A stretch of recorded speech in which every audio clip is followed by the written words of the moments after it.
Word proqramında böyük sənədləri yaradanda, tutalım ki 15 səhifəlik, 20 səhifəlik, 30 səhifəlik yaxud da bundan da çox mütləq mündəricat olmalıdır. Yəni başlıq olmalıdır. Nə üçün bu lazımdır?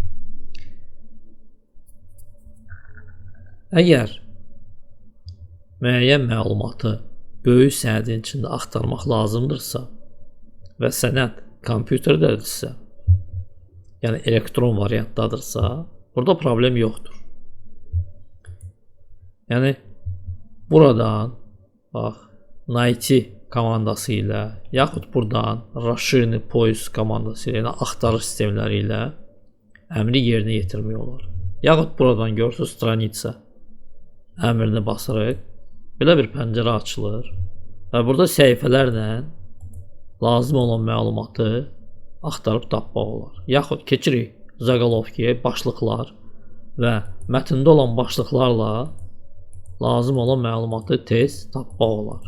Yaxud da burada keçirik bu pəncərəyə və buradan lazım olan məlumatı yığırıq, lazım olan mətni yığırıq və tez onu sənədin içində tapırıq.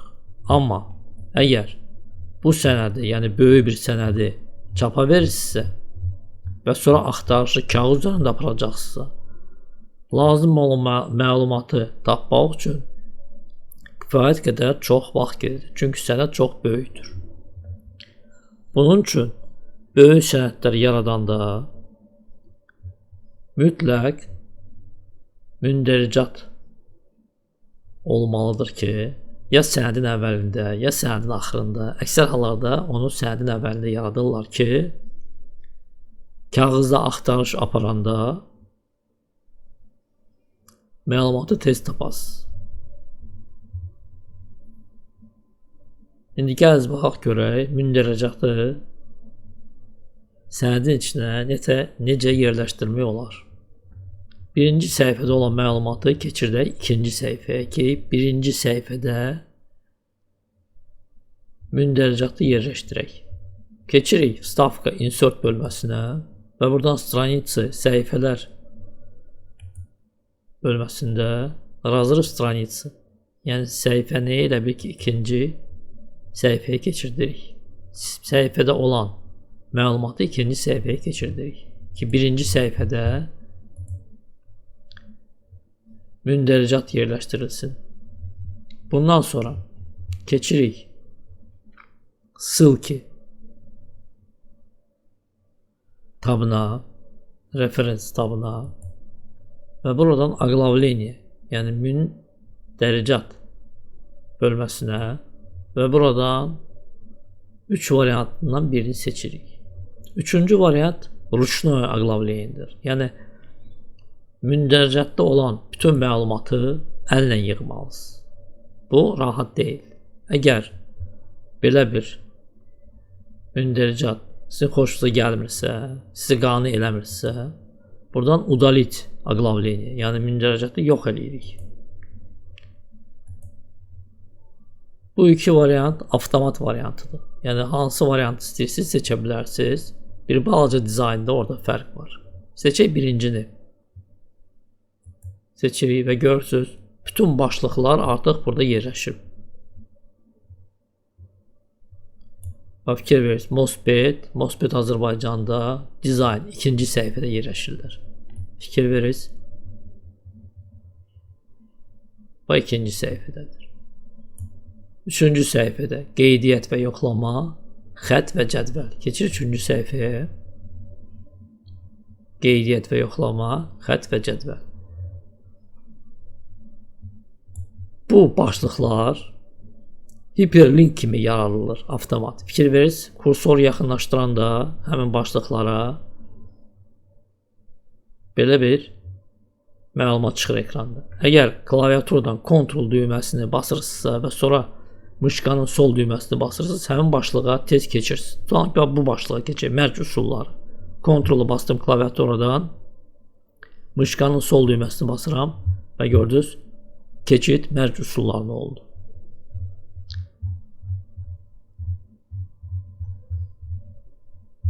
Təbii ki, bu sənədi çap eləyəndə belə variantda rahatdır.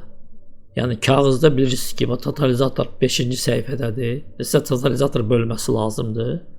Tez 5-ci səhifəni götürürsüz və oxuyursunuz. Amma bunun üçün səhifələri, rəqəmləri olmalıdır ki, kağızda həmin rəqəmi tez tapasınız. Həmin səhifəni tez tapasınız. Bunun üçün kalan titulları yerləşdirmək lazımdır. İstənilən yerdə, tutalım ki, bizdə səhifənin nömrəsi yuxarıda olacaq. İstənilən yerdə kalan titulu yerləşdirmək olar. Keçirik Vstavka Insert tabına və buradan Verxni kalan titul, yəni yuxarı kalan titulu seçirik. Deyək ki, belə bir variant seçdik. Boş. Burada səhifənin nömrəsini daxil etməliyik. Buradan səhifənin nömrəsini daxil edirik. Səhifənin yuxarısında sadə bir nömrə. Belə seçdik. Və istəyirik ki, bu nömrə ortada olsun. Keçirik Qlavnaya, Home tabına və buradan bu işarəni seçirik. Və səhifə nömrəsi səhifənin ortasında yerləşir. Boş yerdə 2 dəfə basırıq və belə bir nömrəni görürük. Amma orada fikir verirsiniz, başlıqda da səhifə görsənir. Əgər istəmirsiniz ki, başlıqda, yəni birinci səhifədə haradakı mündəricat yerləşir, səhifənin nömrəsi görsənsin, onda kalan titulu seçirsiniz və buradan Особый kalan titulu, yəni birinci səhifə üçün xüsusi kalan titulu seçirsiniz, qabağında quş qoyursunuz və boş yerdə 2 dəfə basırsınız. İndi fikir verirsiniz, birinci səhifədə haradakı mündəricat var, görürsünüz nömrə yoxdur, amma başqa səhifələrdə nömrə var.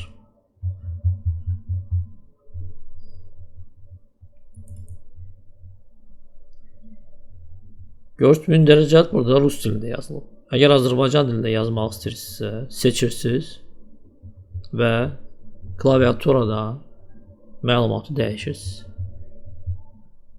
Mündəricat və belə.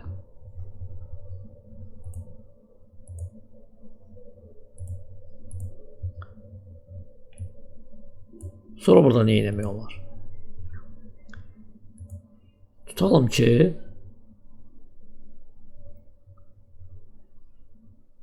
burada müəyyən dəyişikliklər eləmək istəyirsiniz. Deyək ki, birinci səviyyəli başlıq bizdə 16 punkt və yağlı. İkinci səviyyəli başlıqlar isə 14 punkt və yağlı. Gəl onu dəyişikliyə aparaq. Keçirik bura. Настраиваем оглавление. Yəni burada mündəricatın xüsusiyyətlərini dəyişirik və burada fikir verirsiniz. Показать номера страниц. Səhifənin nömrələrini göstər. Quşu yığışdırdıq, nömrələr görsənmir. Номера страниц по правому краю. Yəni deyir ki, səhifənin nömrələri sağ tərəfdə olmalıdır. Quşu yığışdırdıq, sürüşür sol tərəfə. Gipersilki вместо номеров страниц. Bütün bu başlıqlar, mündəricatda olan başlıqlar hiperlink kimi işləyir. Yəni ki, burada istənilən başlığı yaxınlaşdırıb üstünə bassaz, sənədin içində keçid gedir. Əgər istəmirsinizsə belə olsun, onda burada bu quşu yığışdırırsınız. Amma belə rahat deyil, çünki sənəd böyük olanda mündəricatdan keçmək daha rahat olur. Ona görə bunu saxlayırıq. Sonra bu xəttlər, yəni nömrə ilə və mətn arasında olan boşluqları nə ilə doldurmaq olar? Belə bir şey ya yoxdur, yaxud da bu üç variantdan birini seçirsiniz. Ya tiri, ya belə nöqtələr, ya da ki belə bir xətt. Sonra formatlar var. Belə iş şablonu, klassik, müasir, sadə, formal və sair və ilahi. Biz seçirik şablondan. Sonra başlıqlar var. Birinci, ikinci və üçüncü səviyyəli. Əksər hallarda mətndə elə bu başlıqlar istifadə olunur. Ona görə sistem sizə 3 göstərir. İstəyirsiniz artıra bilərsiniz, 4 eləyə bilərsiniz, 5 eləyə bilərsiniz, istəyirsiniz azalda bilərsiniz, 2 eləyə bilərsiniz. Belə. İndi baxaq görək birinci başlığı, yəni birinci səviyyəli başlığı, yəni MOSFET-i necə yağlı eləmək olar, necə onun punktunu 16 eləmək olar. Keçirsiniz bura, izminit, yəni dəyiş, aqlavleniya 1, yəni birinci səviyyəli başlığı dəyişirik. Burada görürsünüz 11 yazılır. Dəyişirik, eləyir 16. İstəyirsiniz yağlı eləyək, yağlı. Okey, və görürsünüz yağlı oldu. Belə. İkinci səviyyəli başlığı dəyişə bilərik. Seçdik. Burada da 11-dir, eləyək onları 14.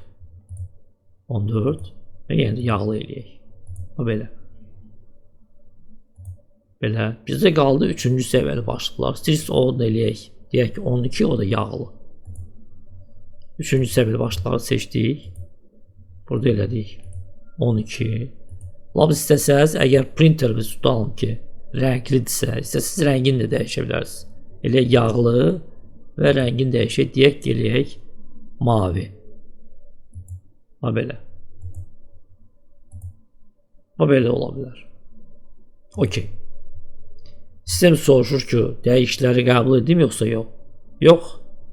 Net düyməsini basırsınız. Hə, yəni təsdiq eləmək istəyirsinizsə da. Belə olacaq.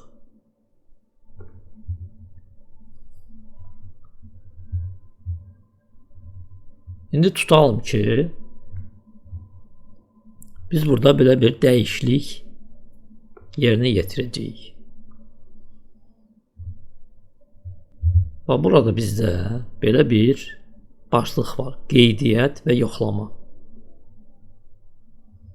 Bura qədər bizdə qeydiyyatdır. Buradan sonra isə yoxlamadır. Və yuxarı qalxsaq, burada görürük ki, qeydiyyat və yoxlama bizdə bir yerdədir. Biz onu ayıracağıq. Keçək aşağı. Bu bölməni kopyalayırıq. Yaddaşa göndəririk. Və yaddaşdan qəbul edirik. İndi burada qeydiyyatla yoxlamanı bir-birindən ayırırıq. Yoxlamanı buradan sildik. Və yoxlamaya aid olan məlumatı buradan yığışdırırıq. Belə. Burada yoxlamanı saxlayırıq və qeydiyyata aid olan məlumatı silirik. Belə. Amma indi yuxarı baxsaq, mündəricata görürsünüz, qeydiyyat və yoxlama yerində qalıb, dəyişmir. Dəyişmək üçün nə edirik? Üstündən basırıq və burada obnovit tablitsu, yəni cədvəli yenilə əmrini seçirik. Sistem soruşur, nəyi dəyişmək istəyirsiniz? Bütün cədvəli, yəni bütün mündəricatı, yoxsa yalnız nömrələri? Bizim halda əgər nömrələri dəyişmək istəyirsinizsə, onda bu variant seçin. Bizdə isə bütün cədvəl dəyişməlidir. Ona görə basırsınız obnovit silikon. Və fikir verdiniz, qeydiyyat və yoxlama bölündü 2 yerə. Bax, belə üsullarla mündəricatı sənədin içində yerləşdirmək olar, yox etmək olar və dəyişmək olar. Ya nömrələri dəyişirsiniz, səhifələr nömrələrini, ya formatını dəyişirsiniz, ya dizaynı dəyişirsiniz. Bugünə bu qədər. Təşəkkürlər.